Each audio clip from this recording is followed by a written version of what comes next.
Hello everyone, welcome to my channel English grammar skill by FK. আর পুরো সময় জুড়ে আমি আছি আপনাদের সাথে মোহাম্মদ ওমর ফারুক খান। সো প্রিয় শিক্ষার্থী বন্ধুরা, আজও আমরা আলোচনা করব অ্যাপ্রোপ্রিয়েট প্রিপোজিশন নিয়ে। আমি গত ক্লাসেও অ্যাপ্রোপ্রিয়েট প্রিপোজিশনেই আলোচনা করেছিলাম, আর সেখানে বলেছিলাম ইংরেজি ভাষায় এমন কিছু ওয়ার্ড আছে যে ওয়ার্ডগুলো শেষে নির্দিষ্ট কিছু প্রিপোজিশনই ব্যবহার হয় বা ব্যবহার করতে হয়। সেক্ষেত্রে আমি কোনো ধরনের রুলস বা নিয়মকে ফলো করতে পারবো না বা করতে হচ্ছে না। অর্থাৎ আমাকে এই অ্যাপ্রোপ্রিয়েট ওয়ার্ডগুলোকে, প্রিপোজিশনাল ওয়ার্ডগুলোকে মুখস্থ করতে হবে এবং সেটা যথাযথভাবে মুখস্থ করতে হবে। আমি প্রিপোজিশনগুলোর উপর ইতিমধ্যে অনেকগুলো ক্লাস দিয়ে দিয়েছি। এটার পিছনে কারণ হচ্ছে 5 মিনিট বা 10 মিনিটের ক্লাস দিয়ে প্রিপোজিশন তাদেরকে বোঝানো সম্ভব যারা আসলে যথাযথভাবে প্রিপোজিশনটা পারে।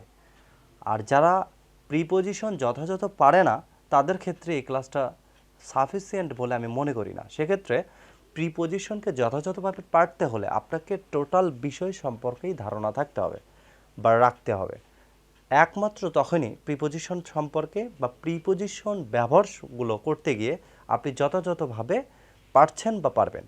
তো আজকের আলোচনা আর বাড়াচ্ছি না, চলে যাচ্ছি মূল আলোচনার দিকে। অ্যাপ্রোপ্রিয়েট প্রিপোজিশনের এখানেও কিছু আমি ওয়ার্ড লিখেছি এবং সেগুলোর উপর সেন্টেন্স দেখেছি, এবং আমি আশা রাখছি আজকের ক্লাসটা যথেষ্ট ইম্পর্টেন্ট হতে যাচ্ছে আপনার জন্য, আপনাদের জন্য। দ্যাট ইজ ওয়াই ভিডিওটি স্কিপ না করে শুরু থেকে শেষ পর্যন্ত দেখতে থাকুন। সো 1 নম্বরে আমরা পাচ্ছি এইম অ্যাট। এইম অ্যাট অর্থ লক্ষ্য করা।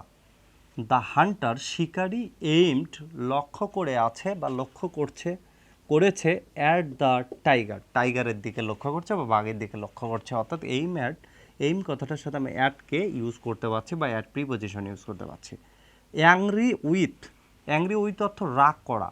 Hasan is angry with me, Hasan রেগে আছে উইথ মি, আমার সাথে রেগে আছে। সো অ্যাংরি উইথ ইউজ করতে পারছি। অ্যাংরির সাথে অলওয়েজ উইথ কথাটাই আসবে বা উইথ প্রিপোজিশন আসবে। আনসার্ড ফর, কোনো কিছুর জন্য জবাবদিহি করা। You have to answer for this, you have তুমি দেবে, টু আনসার ফর দিস এটার জন্য জবাবদিহি করবে বা জবাবদিহি দেবে।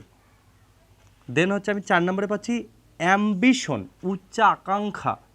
হি হ্যাড, তার আছে অ্যাম্বিশন, একটা হচ্ছে উচ্চ আকাঙ্ক্ষা আছে ফর হায়ার স্টাডিজ, মানে কি হায়ার শিক্ষা বা হচ্ছে উচ্চ শিক্ষা গ্রহণের জন্য একটা উচ্চ আকাঙ্ক্ষা আছে। সো অ্যাম্বিশনের সাথে আমি অলওয়েজ পাচ্ছি, সরি এখানে লিখিনি, অ্যাম্বিশন ফর পাচ্ছি, অলওয়েজ আমাকে ইউজ করতে হচ্ছে অ্যাম্বিশন ফর।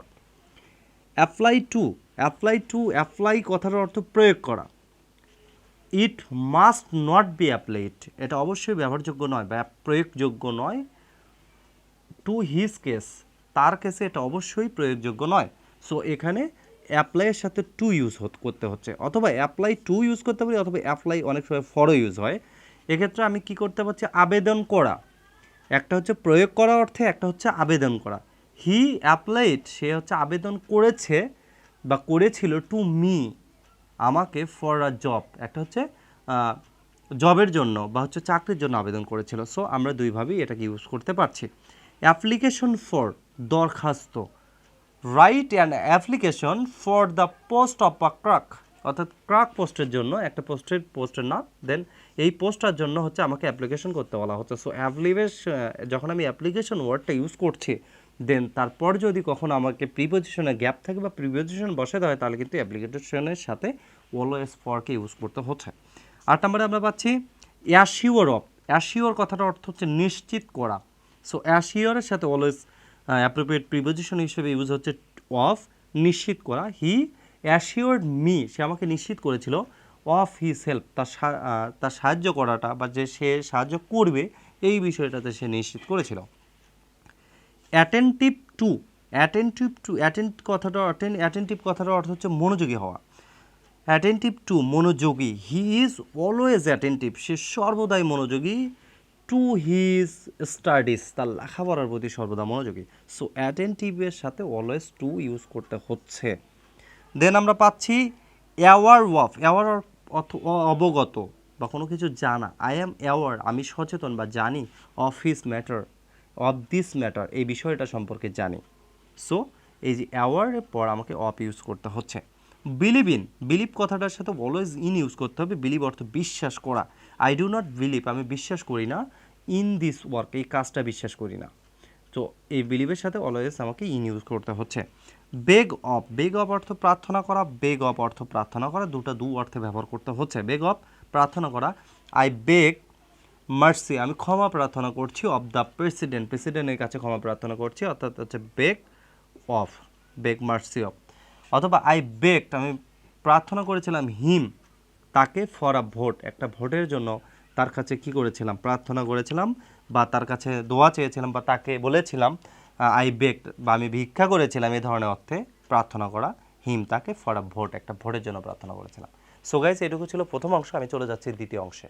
সো ভিউয়ার্স, ফিরে আসলাম বাকি অংশের সাথে। বাকি অংশে আমরা যে প্রিপোজিশনগুলো পাচ্ছি সেগুলো হচ্ছে ব্লাইন্ড অফ, ব্লাইন্ড অফ অর্থ অন্ধ, হি ইজ ব্লাইন্ড, সে হয় অন্ধ, অফ, ব্লাইন্ড অফ, সে হয় অন্ধ, টু আইস, দু চোখেই অন্ধ, অর্থাৎ সে দু চোখেই দেখতে পারে না, সেক্ষেত্রে আমরা ব্লাইন্ডের শেষে অফ ইউজ করতে পারছি।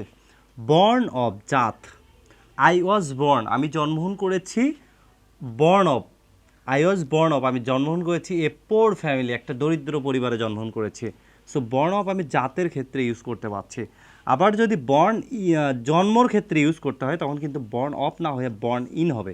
এই ছোটো ছোটো বিষয়গুলো কিন্তু আমাদের অবশ্যই মাথায় রাখতে হবে যে কোথায় একটাই ওয়ার্ড কখনো বর্ন অফ হচ্ছে, কখনো মানে টু ইউজ হচ্ছে, কখনো উইথ ইউজ হচ্ছে একটা ওয়ার্ডের সাথেই। অনেক ক্ষেত্রে আমরা দেখতে পাচ্ছি দুইটা করে প্রিপোজিশন ইউজ হচ্ছে, যেমন এখানে বর্ন অফও ইউজ হচ্ছে, আবার বর্ন ইনও ইউজ হচ্ছে। সেক্ষেত্রে দেখতে হবে যে আমরা যে অর্থটা পাচ্ছি সেটার ভিতরে আলাদা কিন্তু আছে। এখানে বর্ন অফ জাত অর্থে, এখানে বর্ন ইন জন্ম অর্থে। সো বর্ন ইন জন্ম অর্থে যখন হচ্ছে হি ওয়াজ বর্ন ইন বরিশাল, সে জন্মগ্রহণ করেছে কোথায়, বরিশালে জন্মগ্রহণ করেছিল। তারপরে হচ্ছে কি ব্রাস্ট ইনটু, ব্রাস্ট ইনটু অর্থ হচ্ছে কান্নায় ভেঙে পড়া। সেইং দিস, ইহা শুনে দ্য গার্ল, বালিকাটি ব্রাস্ট ইনটু টিয়ার্স, কান্নায় ভেঙে পড়েছিল। সো এই ব্রাস্ট ইনটু হচ্ছে কান্নায় ভেঙে পড়া। আর হচ্ছে বাস্ট আউট, বাস্ট আউট অর্থ হাসিতে ফেটে পড়া।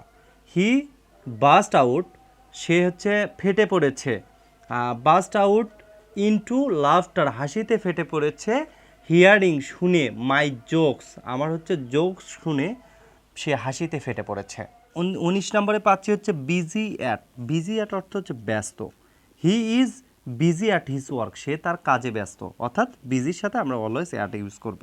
বিজি উইথ, এটাও ব্যস্ত, দ্য স্টুডেন্ট ইজ বিজি, ছাত্ররা হয় ব্যস্ত, উইথ হিজ লিসেন, তাদের কাজে ব্যস্ত।